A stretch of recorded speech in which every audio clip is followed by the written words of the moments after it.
Hi witches! So today we're going to be talking about a fun witchy topic, and that is using poison herbs in your craft. So there are some herbs out there and even outlined in this book, which if you guys don't have, I definitely recommend just snagging a copy.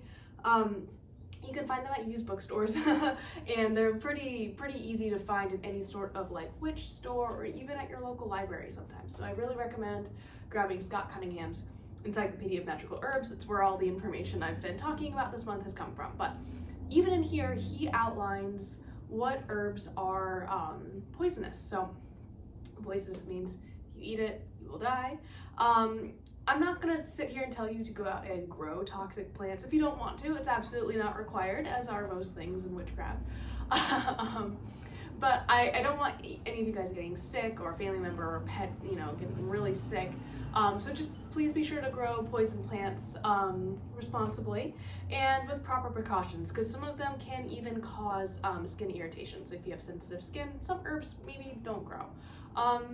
But anyway, some common poisonous herbs that are talked about a lot in witchcraft include belladonna, which I think a lot of people have heard of, bittersweet, iris, bracken, bryony, oleander, and wolfsbane. So this is just a couple of them. He does outline a dozen or so more, but I wanted to touch on some of the more common or maybe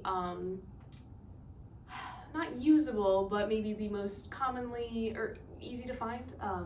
So anyways, like you can find a lot of these, they're sold as ground covers or just as flowers by plant nurseries that have nothing to do with witchcraft. They're just part of a common garden, but if you do eat them, they can cause some not so nice stuff. That being said, they still can be used in your craft by crushing them up and putting them into a spell jar, or putting them into a sachet, or keeping them and drying them.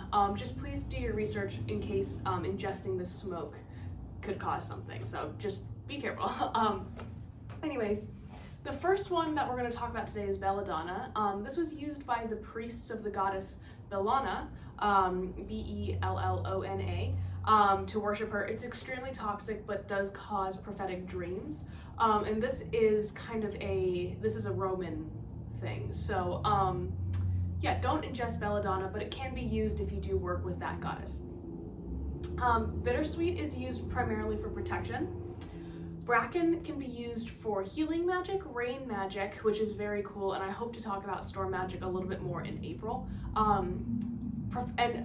Additionally, bracken can help with conjuring prophetic dreams. This is bryony, and this is used to attract money. It's used for protection and for manifesting abundance and in general manifesting things to occur. So the next one is iris, and this one my mom literally used to grow in our garden. It is used to attain, it's used in purification magic and magic used to attain wisdom. The next herb is oleander, which is used in love magic. And finally, we have wolfsbane, which is used for protection and invisibility magic, which is also a topic I can touch on if you guys would like. So I can't really recommend this book enough. I hope this kind of piqued your interest to maybe check it out. There's really cool illustrations and stuff in here. So yeah, I definitely recommend. He also has a really great like index in the back, so if you're not exactly sure what you're looking for, it's a great thing you can consult.